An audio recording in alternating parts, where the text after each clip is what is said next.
Con el permiso del diputado presidente.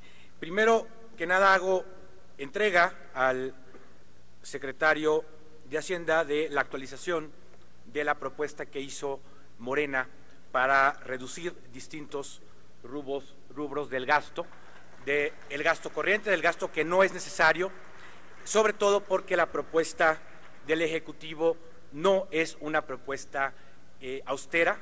Hay un incremento en el capítulo 1000, por ejemplo, de gastos personales de más de 12,000 millones de pesos. Es importante que el gobierno sea el responsable de asumir el ajuste y no la población. Hay manera de hacerlo y nosotros hacemos una propuesta de recorte de más de 400,000 millones de pesos que pueden servir para muchas cosas. Pueden servir, por supuesto, para detener la caída en la inversión física, que es de 30%. Así de grave es el presupuesto que hoy se nos presenta. 30% de caída de inversión física. Yo le preguntaría al secretario si es el año en el que es más baja en la historia del país. Es probable que desde los años 40 no haya una inversión tan baja como proporción del producto que la que se presenta en este presupuesto, que será un presupuesto pues muy regresivo para la economía. Primero, habría que decir que las finanzas del país no son sanas. Ese es un cuento que nos han vendido. Los requerimientos financieros del sector público al inicio de esta administración eran más o menos el 38% del producto y hoy son casi el 50%. Con ese ritmo de crecimiento, en 10 años más estaremos cerca del 100% del producto. Nos pareceremos ya a las economías europeas que están teniendo una crisis muy grave. Y hay algo más grave en todo esto. A partir del año pasado, parte del déficit público se ha escondido en un rubro llamado inversiones de alto impacto.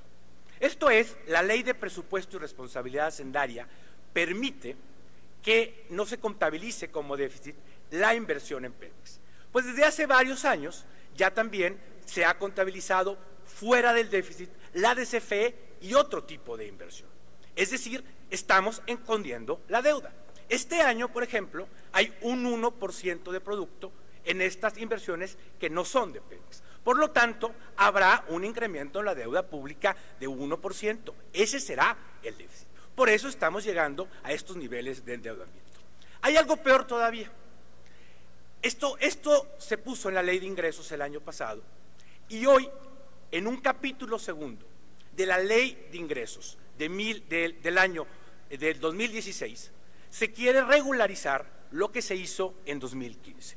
Los invito a leer el capítulo segundo de la Ley de Ingresos que dice: para el ejercicio fiscal de 2015, el gasto de inversión del gobierno federal y de las empresas productivas del Estado no se contabilizará para efectos del equilibrio presupuestal previsto en el artículo 17, la Ley Federal de Presupuesto y Responsabilidad Hacendaria.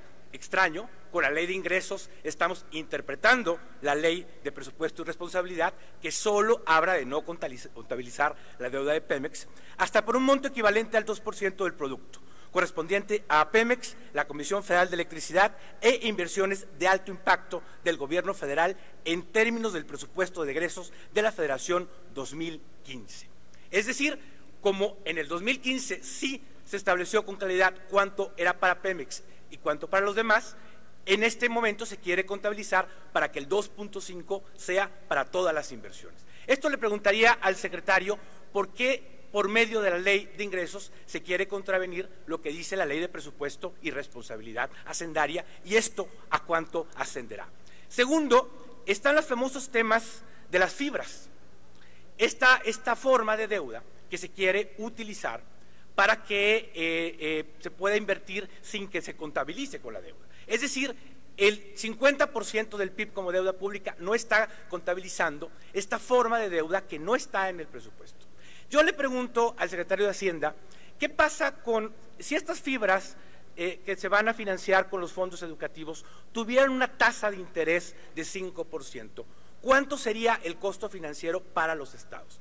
En mi cálculo, los estados estarían perdiendo 20% de su dinero para infraestructura educativa para los próximos 20 años. Ese será el costo si se toma este tipo de iniciativas.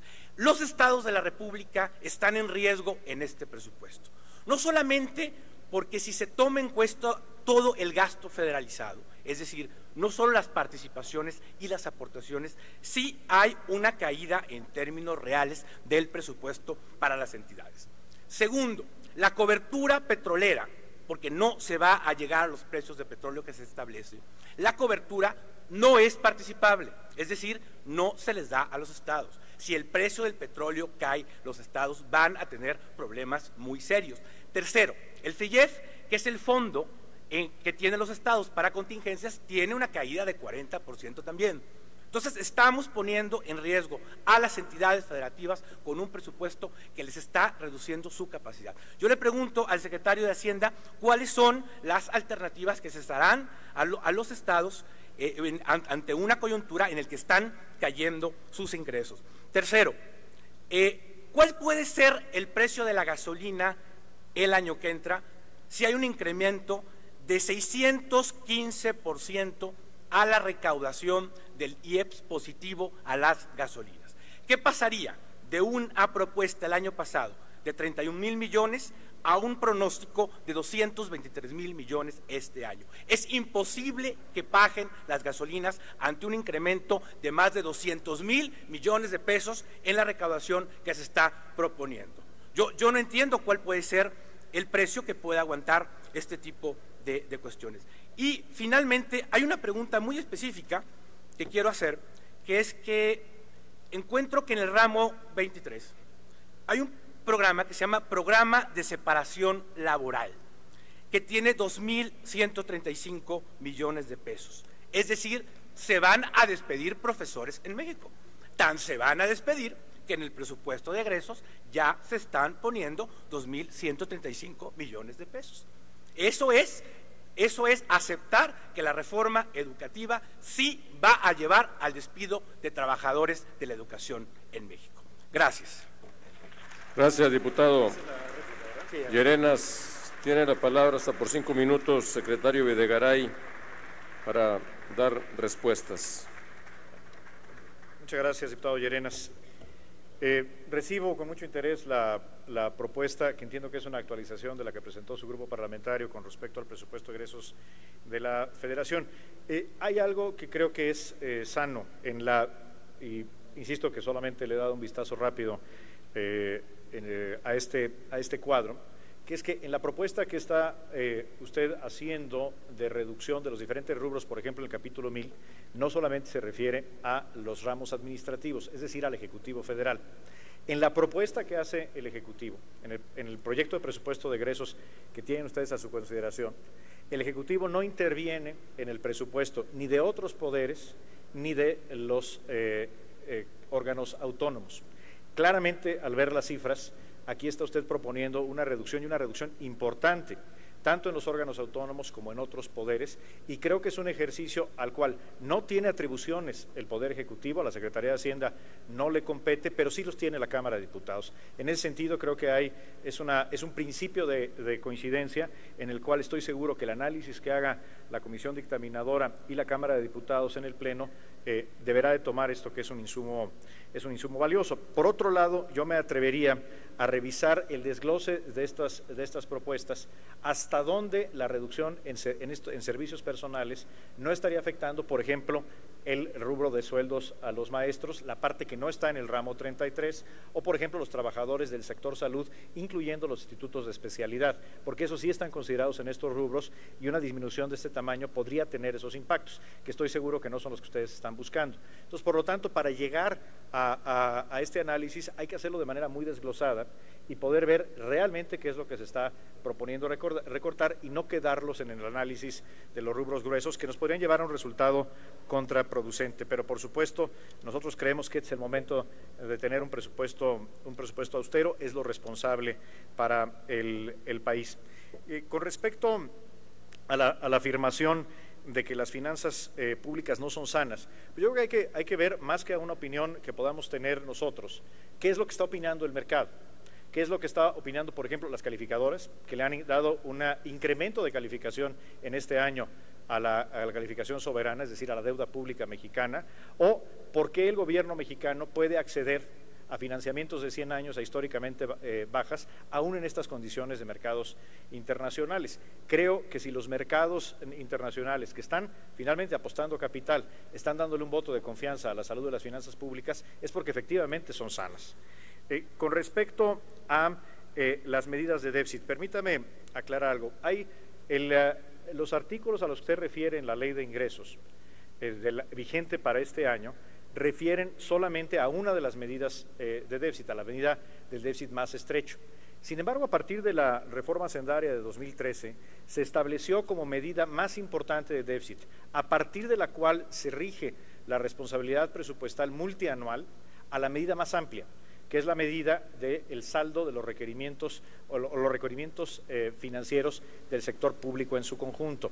Esta medida, que hoy es el eje de la contabilidad gubernamental y por lo tanto de la medición de la responsabilidad hacendaria, por supuesto incluye las partidas a las que usted refiere, no solamente las necesidades de financiamiento de Pemex, de la CFE, los proyectos de alto impacto, sino otras necesidades de financiamiento que ni siquiera están consideradas en esta otra medida. Creo que esto además se ha hecho con plena transparencia y las cifras a las que usted refiere son las que derivan de los informes a los que obliga la propia Ley de Presupuesto y Responsabilidad Hacendaria. Me imagino que usted, al referirse a las fibras, en realidad está refiriendo, entiendo, a los certificados de infraestructura escolar. Aquí los certificados de infraestructura escolar habrán de emitirlos los estados, si así deciden emitirlos los estados, y siempre y cuando sean un instrumento eficaz, un instrumento para acelerar la dignificación de la infraestructura escolar.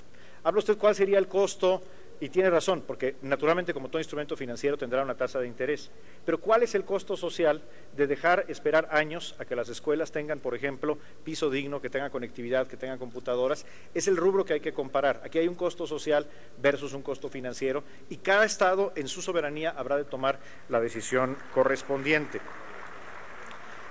Señor presidente, quiero pedir su autorización para por esta única vez extenderme un minuto, si usted con su adelante, me lo por favor, permite. secretario. Gracias. Ahora, a eso me quiero referir precisamente. Los certificados de infraestructura escolar son instrumentos de financiamiento que emiten los estados. En ningún momento se considera ningún tipo de participación privada, ni en la administración de las escuelas, ni en la ejecución del gasto, y mucho menos en la responsabilidad educativa. Son simplemente instrumentos de financiamiento con un propósito: acelerar la dignificación de las escuelas que hoy están a cargo de los estados conforme a la distribución de competencias constitucionales.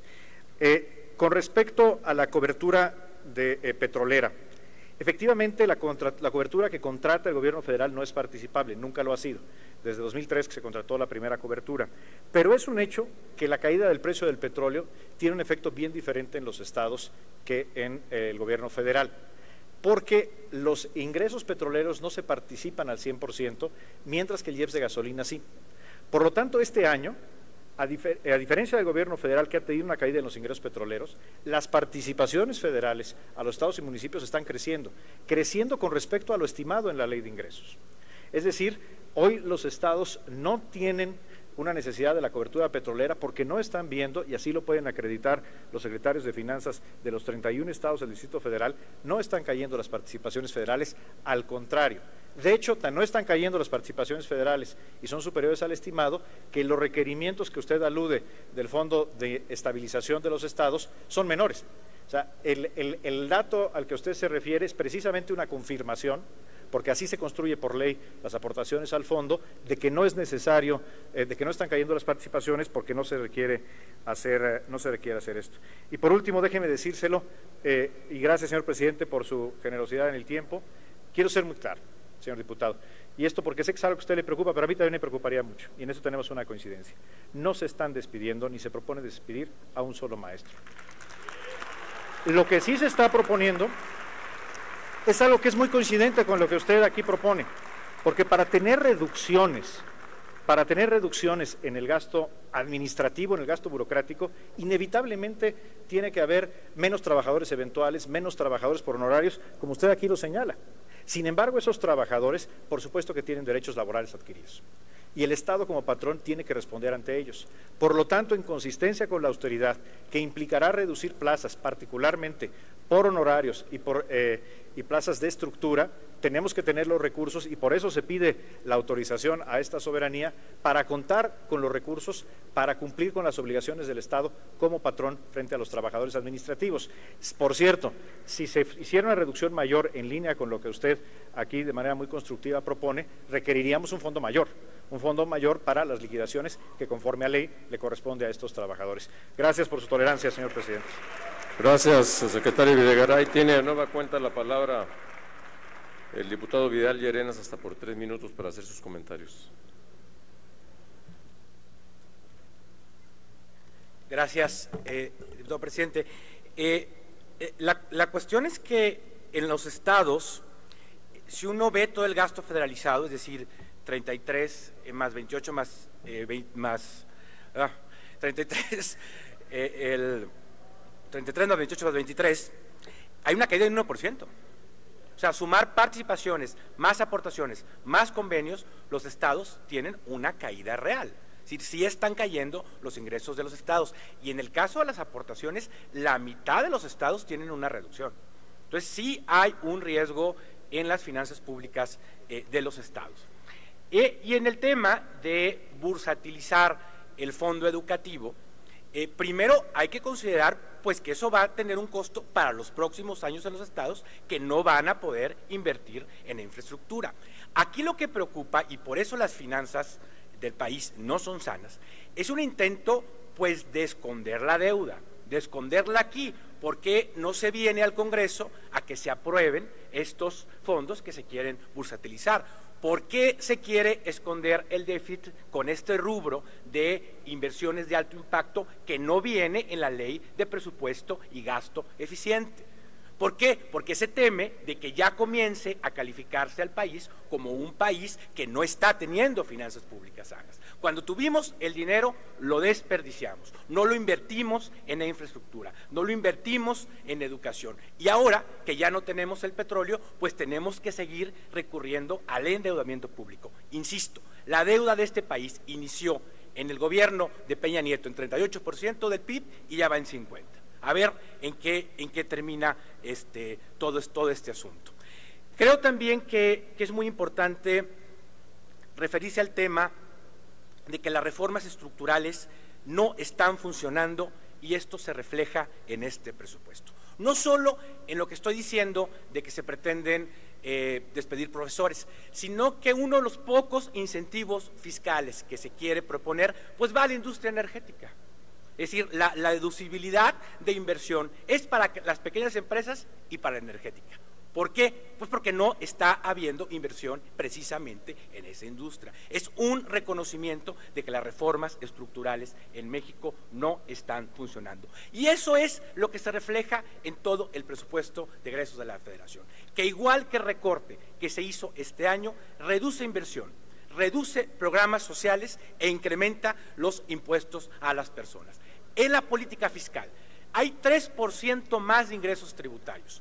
La mitad son lo de las gasolinas, 250,000 millones de pesos de las gasolinas. La otra mitad es parte incremento el IVA y parte en los otros IEPS. Es decir, estamos basando la política tributaria en el consumo. Eso es regresivo. Por eso tenemos un país en el que el 1% de la población tiene el 21% de la riqueza. Eso nos hace el país más desigual del mundo. ¿Por qué? Porque tenemos una política económica que no recauda a los que más tiene y no invierte en la gente. Este presupuesto es recesivo, esta política fiscal es recesiva y por eso tenemos que cambiar el país, por eso tenemos que cambiar la manera de ver la economía y por eso queremos una discusión amplia sobre el modelo económico porque es posible crecer, es posible que la población esté mejor y es posible que nosotros, los diputados, garanticemos calidad de vida a la población. Muchas gracias. Gracias, diputado Llerenas.